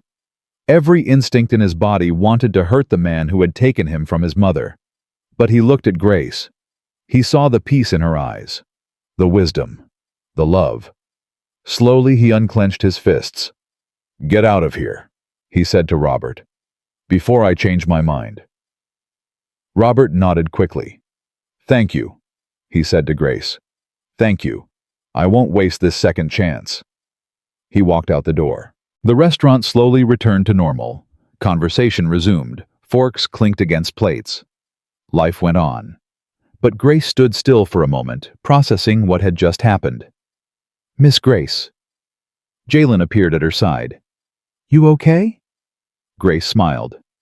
I'm better than okay, she said. I think I'm finally free. The sun was setting when Grace finally closed the restaurant. Every table had been full. Every plate had been empty. Every customer had left with a smile. It had been the best day of Grace's entire life. Her mother was upstairs in the apartment resting. The boys were helping the staff clean up. Destiny was counting the money in the register, her face glowing with pride. Grace stood in the middle of her dining room and looked around. The photographs on the walls, the tables and chairs, the kitchen where her recipes would come to life day after day. This was her legacy. Not the folding table, not the struggle, not the suffering. This, a place where people could come and feel loved, a place where the hungry would be fed, a place where kindness would live forever. Marcus came up behind her. "What are you thinking?" he asked. Grace smiled. "I'm thinking about the first day I met you. 3 skinny boys sitting across the street watching me serve food. I had no idea that moment would change my life." "Neither did we," Marcus said. "We thought you were just another adult who would look right through us, but you didn't. You saw us." "I couldn't help it," Grace said. "You were just children, hungry children. How could I not see you?" Marcus was quiet for a moment. "Miss Grace, can I tell you something I've never told anyone?" "Of course, baby." "The night before we met you, I had given up. I had decided that if things didn't get better soon, I was going to stop fighting. Stop trying to survive. Stop everything." Grace felt her heart clench. "Marcus." "I was 9 years old, and I was ready to die. I had watched my parents burn. I had spent 2 years on the streets. I had been beaten, robbed, starved, ignored. I couldn't take it anymore." Tears were running down his face. "And then you called us over. You gave us food. You looked at us like we mattered. And for the first time since the fire, I felt hope." He turned to face her.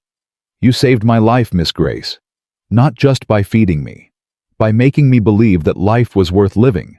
By making me believe that somewhere out there, someone cared whether I lived or died." Grace pulled him into her arms. "I will always care," she said fiercely. "Always. No matter what happens, no matter where life takes you. You are my son, and I will love you until the day I die." Marcus held on to her like he was 9 years old again. Like he was a scared little boy who had finally found his mother. Like he was home. When they finally pulled apart, Jalen and Devin were standing there too. Their eyes were wet. "Group hug!" Jalen asked, his voice cracking. Grace laughed through her tears. "Group hug!" All 4 of them embraced in the middle of Grace's kitchen. A mother and her 3 sons. A family reunited after 20 years. A circle finally complete. Outside the city of Chicago continued its endless motion. Cars passed. People walked by. Life went on. But inside that small restaurant in Bronzeville, something miraculous had happened. A woman who had nothing had gained everything. 3 boys who had been thrown away had become men of substance and purpose. And love had proven once again that it was the most powerful force in the universe. Grace closed her eyes and whispered a prayer. "Thank you, Lord. Thank you for bringing my boys home. Thank you for giving me this second chance. Thank you for showing me that kindness is never wasted." She opened her eyes and looked at her family. "Now," she said, wiping her tears, "who wants some leftover fried chicken?" The boys laughed, and together they walked into the kitchen to share one more meal. 6 months passed like a dream. Grace's Kitchen became the most popular restaurant in Bronzeville. Every day the line stretched around the block. Every night Grace went to bed with a full heart and a tired body. But it was a good kind of tired, the kind of tired that comes from purpose. The boys had kept their promise. They moved their businesses to Chicago. Marcus opened his venture capital office downtown. Jalen set up his tech company headquarters in the Loop. Devin joined a prestigious civil rights firm and started taking pro bono cases for foster children. They came to the restaurant every Sunday without fail. Every single Sunday. Grace would cook a special meal just for them. They would sit at the same table in the corner, the one with the best photographs on the wall. They would eat and talk and laugh and argue about sports and politics and everything else. It was everything Grace had ever wanted. But life, as Grace had learned many times, never stays simple for long. It was a Tuesday morning when the phone call came. Grace was in the kitchen preparing her famous collard greens when Destiny rushed in with the restaurant phone. "Miss Grace, you need to take this. It's urgent." Grace wiped her hands on her apron and took the phone. "Hello? Is this Grace Thompson?" A woman's voice. Professional. Serious. "Yes, this is Grace." "Miss Thompson, my name is Dr. Sarah Chen. I'm calling from Northwestern Memorial Hospital. Your mother, Evelyn Thompson, was brought in this morning. She collapsed at the grocery store." Grace's world stopped spinning. What is she okay? What happened? "She's stable now, but we need you to come in immediately. There are some things we need to discuss." Grace didn't remember hanging up the phone. She didn't remember taking off her apron. She didn't remember telling Destiny to handle the restaurant. All she knew was that she was running. Running to the hospital. Running to her mother. Running from the fear that was clawing at her chest. Marcus found her in the hospital waiting room 2 hours later. He had gotten Destiny's call and dropped everything. Jalen and Devin were right behind him. "Miss Grace," Marcus said, sitting down beside her. "What's happening? What did the doctors say?" Grace looked at him with hollow eyes. "It's her heart," she said. "She's had a condition for years. She never told anyone. She just kept living her life like nothing was wrong." "How bad is it?" Grace's voice cracked. "They don't know if she's going to make it through the night." Marcus pulled her into his arms. "She's strong," he said. "She's your mother. That means she's the strongest woman in the world." Grace wanted to believe him. She wanted to believe that everything would be okay. But she had learned long ago that wanting something didn't make it true. "I just got her back," Grace whispered. "After 40 years. I just got her back. I can't lose her again. I can't." Jalen knelt in front of her. "Miss Grace, can we see her? Can we go in?" "They're only allowing family right now." "We are family," Devin said quietly. Grace looked up at her 3 sons, her boys, her family. "You're right," she said. "You are family. Come with me." They walked into Evelyn's hospital room together. The old woman looked so small in the hospital bed, so fragile. Tubes and wires connected her to machines that beeped and hummed. But when she saw Grace and the boys, her eyes lit up. "Well, look at this," Evelyn said weakly. "My whole family came to see me." Grace rushed to her side and grabbed her hand. "Mama, why didn't you tell me you were sick? Why didn't you say something?" Evelyn smiled. "Because I didn't want to worry you. You've had enough worry in your life. I wanted our time together to be happy. I wanted to enjoy my daughter and my grandsons without the shadow of death hanging over us." "Grandsons?" Jalen repeated. Evelyn looked at the 3 young men. "Of course, grandsons. You think I don't know what you are? You think I don't see how my daughter looks at you? You're her children. That makes you my grandchildren." Marcus stepped forward. "Mrs. Thompson, we're going to get you the best doctors, the best treatment. Whatever it costs, we'll pay for it." Evelyn shook her head slowly. "Baby, some things money can't fix. My heart is tired. It's been beating for 78 years. It's ready to rest." "Don't say that," Grace pleaded. "Don't give up. You can't give up." Evelyn squeezed her daughter's hand. "I'm not giving up. I'm accepting. There's a difference." She looked at Grace with clear, peaceful eyes. "Baby girl, I've made my peace with God. I've made my peace with you. I've seen your restaurant. I've met your boys. I've watched you become the woman I always knew you could be. There's nothing left for me to do except go home." Grace was sobbing now. "But I need you. I've needed you my whole life. I spent 40 years wishing you were there, and now that you're here, you're leaving again." Evelyn reached up and touched her daughter's face. "I'll never leave you. Not really. I'll be in your heart, in your memories, in every meal you cook, in every person you feed, in every act of kindness you perform." She turned to the boys. "Take care of her," she said. Promise me. Promise me you'll take care of my baby girl when I'm gone." "We promise," Marcus said, his voice thick with emotion. "We'll never leave her," Jalen added. "She's our mother," Devin said quietly. "We'll protect her with our lives." Evelyn smiled. "Good boys. I knew you were good boys the moment I heard about you. Any children my Grace raised had to be special." She closed her eyes. "Now let me rest. Just for a little while. Just let me rest." Grace held her mother's hand through the night. The boys took turns sitting with her, bringing her coffee, making sure she ate something. At 3 o'clock in the morning, Evelyn's eyes opened. "Grace," she whispered. Grace leaned close. "I'm here, Mama. I'm right here. I need to tell you something. Something I should have told you years ago." "What is it?" Evelyn's voice was barely audible. "Your father didn't leave because he didn't love us. He left because he was sick. Cancer. He didn't want you to watch him die. He went back to Mississippi so his family could take care of him in the end." Grace felt the ground shift beneath her. "What?" "He wrote you letters. Every month until he died.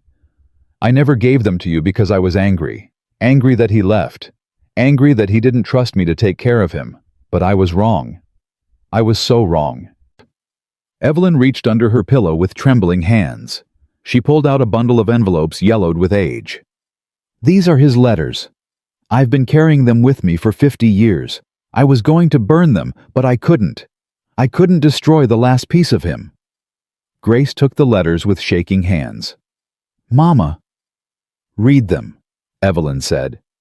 "Read them, and know that your father loved you. He never stopped loving you. Not even when he was dying. Not even when he had to leave." Grace clutched the letters to her chest. "Why are you telling me this now?" "Because I'm about to meet him again, and I want to be able to tell him that I finally did the right thing, that I finally gave our daughter the truth." Evelyn closed her eyes again. "I'm tired, baby. So tired. Mama, please, stay with me. Please." Evelyn smiled without opening her eyes. "I love you, Grace. I've always loved you. Even when I was too proud to say it. Even when I was too stubborn to show it. You are the best thing I ever did with my life." Her breathing slowed. The machines beeped their warnings. Nurses rushed in, but Grace already knew. She knew before anyone said anything. Her mother was gone. The funeral was held on a Saturday. 300 people came to pay their respects. People from Maxwell Street who remembered Evelyn's brief visit. Customers from the restaurant who had met her on opening day. Strangers who had heard the story and wanted to be part of it. Grace stood at the front of the church looking at her mother's casket. She had spent 3 days reading her father's letters. 52 letters spanning 4 years. Each one filled with love and regret and hope that someday his daughter would understand why he had to leave. She understood now. She understood that sometimes people leave because they love you too much to let you watch them suffer. She understood that forgiveness wasn't just something you gave to others. It was something you gave to yourself. She understood that family wasn't about blood or proximity. It was about love, pure and simple. Marcus stepped up beside her. "It's time," he said softly. "Do you want me to speak?" Grace shook her head. "No. I need to do this. I need to say goodbye properly." She walked to the podium. The church fell silent. Grace looked out at the crowd. She saw her boys in the front row. She saw Destiny, who had become like a daughter to her. She saw Robert Williams, who had come to pay his respects despite everything. She even saw Mrs. Patterson sitting in the back, looking smaller and older than Grace had ever seen her. "My mother was not a perfect woman," Grace began. "She made mistakes. She kept secrets. She let pride and anger separate her from the people she loved." She paused. "But she was also the strongest woman I ever knew. She raised me alone in a world that didn't want us to succeed. She taught me to cook. She taught me to survive. She taught me that kindness was not weakness, but the greatest strength a person could have." Tears streamed down her face, but her voice stayed steady. In the end, she gave me the greatest gift a mother can give. She gave me the truth. She told me about my father. She told me about the letters he wrote. She freed me from 50 years of believing I wasn't worth loving. She looked at her boys. My mother didn't get to raise my sons. She missed 20 years of their lives because of circumstances beyond anyone's control. But in the 6 months she was with us, she loved them like she had known them forever. She called them her grandsons. She bragged about them to everyone she met. She died knowing that her family was whole. Grace took a deep breath.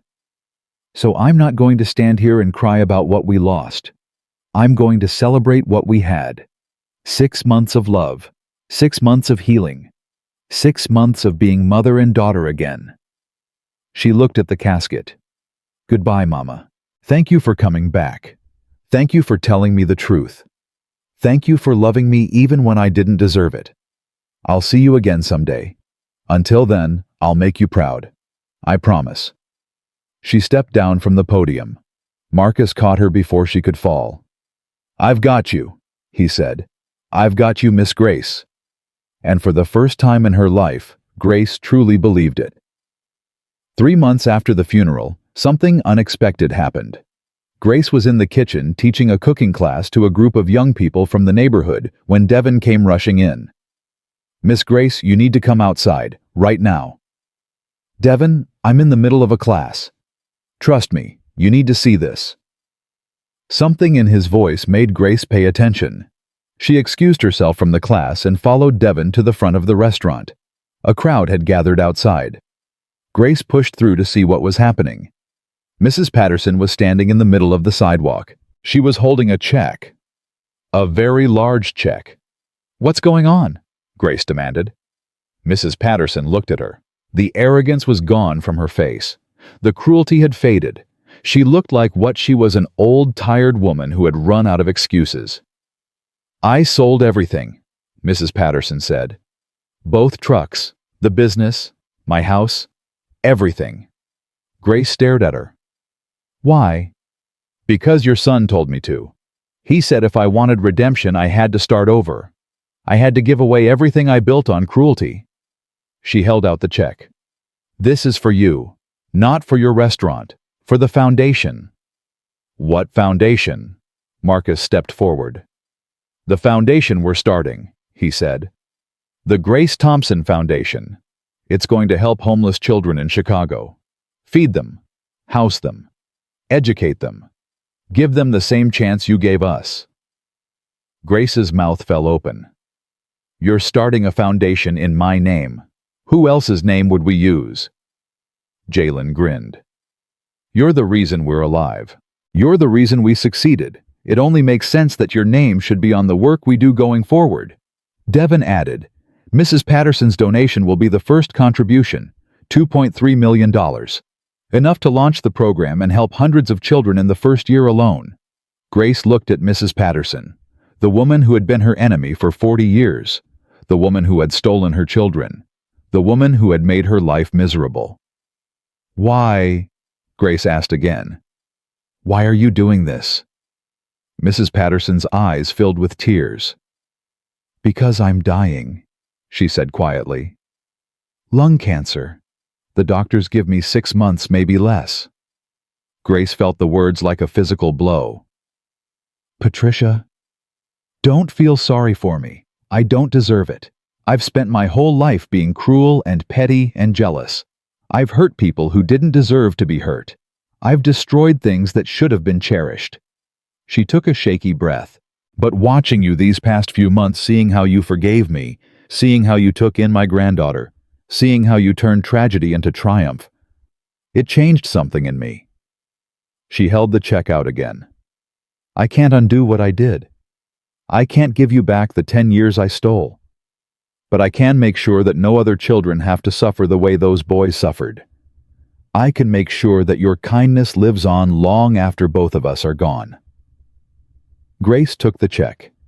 She looked at it for a long moment. $2,300,000. More money than she had ever seen in her life. Thank you, she said finally. Not for the money, for finally understanding. Mrs. Patterson nodded. I'm sorry, Grace, for everything. I know those words aren't enough. They'll never be enough. But I needed to say them. Grace did something that shocked everyone watching. She hugged Mrs. Patterson. She wrapped her arms around her oldest enemy and held her tight. I forgive you, Grace whispered.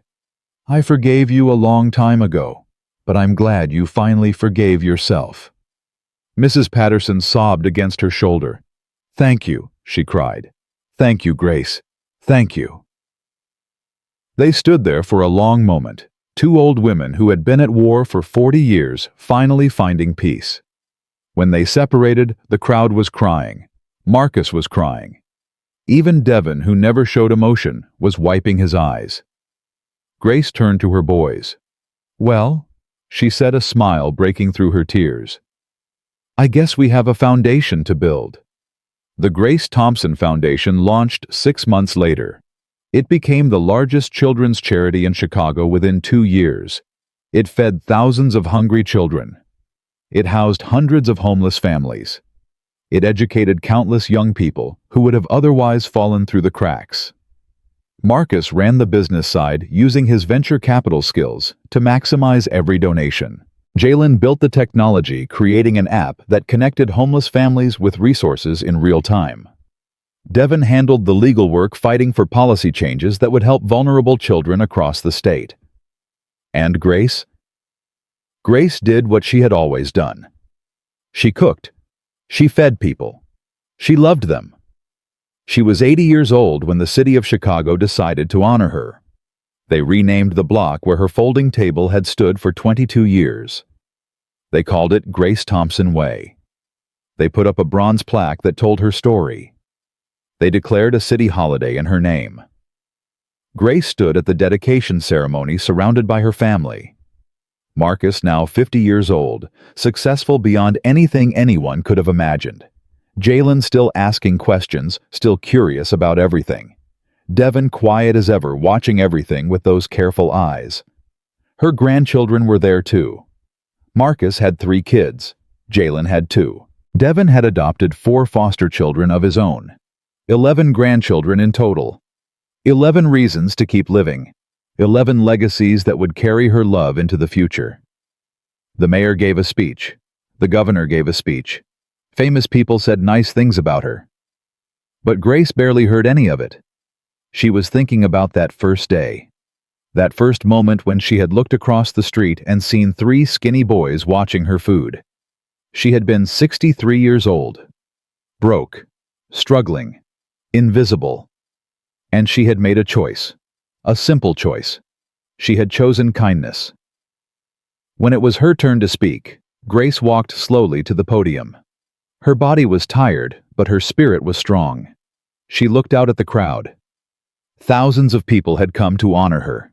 People from all over Chicago. People from all over the country.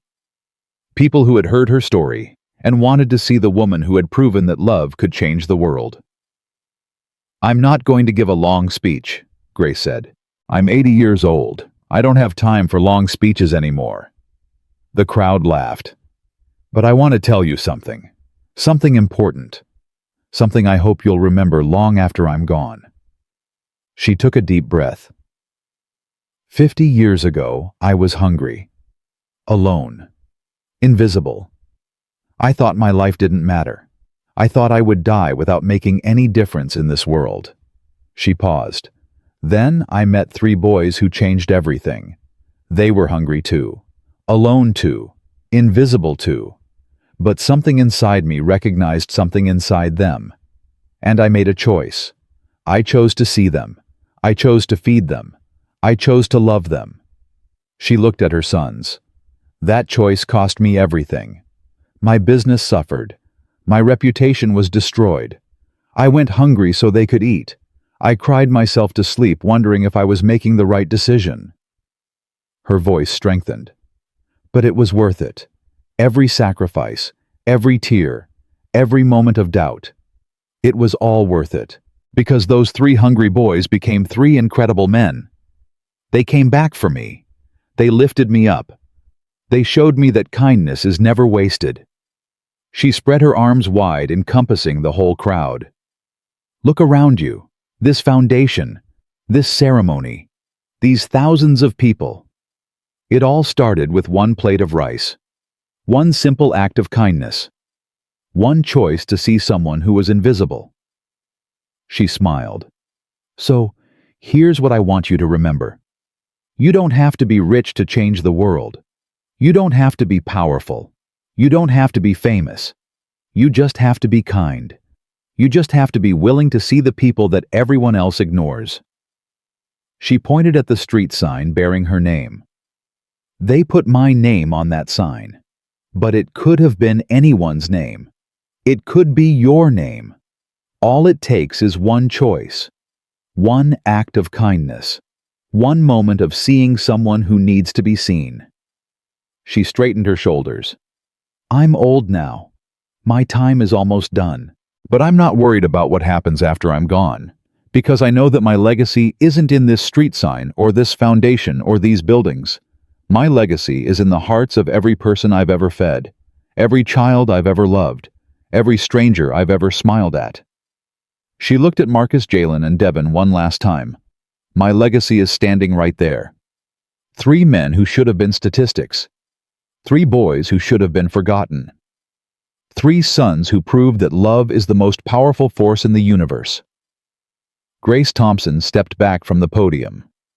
The crowd erupted in applause. Her sons rushed to embrace her. And in that moment, surrounded by the family she had built from nothing, Grace knew that her life had meant something. She had fed the hungry. She had loved the unloved. She had proven that one person with nothing but kindness in her heart could change the world. And that was enough. That was more than enough. That was everything. Grace Thompson lived for another 5 years after the ceremony. She spent those years doing what she loved. Cooking, teaching, loving her family, watching her grandchildren grow. She died peacefully in her sleep at 85 years old, surrounded by her sons with a smile on her face. 20,000 people attended her funeral. The governor declared a day of mourning. The foundation she built continued to grow, helping millions of children across the country. But the greatest tribute came from Marcus, who spoke at her service. Miss Grace taught us that kindness is not weakness, he said, his voice breaking. She taught us that love is not foolish. She taught us that seeing someone truly seeing them is the greatest gift you can give. He looked at the photograph of Grace that stood next to her casket. She was not our mother by blood, but she was our mother in every way that mattered. She fed us when we were hungry. She believed in us when no one else would. She loved us when we didn't know how to love ourselves. He wiped his tears. And now she's gone. But her love isn't gone. Her kindness isn't gone. Her legacy isn't gone. It lives in every person she ever helped, every child she ever fed, every life she ever touched. He turned to face the crowd. Miss Grace used to say that kindness is never wasted. She was right. The kindness she showed us 50 years ago is still rippling through the world, and it will keep rippling long after all of us are gone. He placed his hand on her casket. Rest now, Miss Grace. You've earned it. We'll take it from here. We'll keep feeding the hungry. We'll keep loving the unloved. We'll keep making you proud. He leaned down and kissed the wood. Thank you for everything. Thank you for seeing us. Thank you for saving us. Thank you for being our mother. He stepped back. Jalen and Devin joined him. The 3 brothers stood together, arms around each other, facing the woman who had given them everything. The church fell silent. And somewhere beyond the reach of time and space, Grace Thompson smiled. Because she knew her boys would be okay. She knew her legacy would live on. She knew that love in the end always wins. She had fed homeless triplets from a folding table on a Chicago street corner. And those triplets had changed the world. That was her story. That was her triumph. That was her eternal truth. Kindness is never wasted, and love always finds its way home.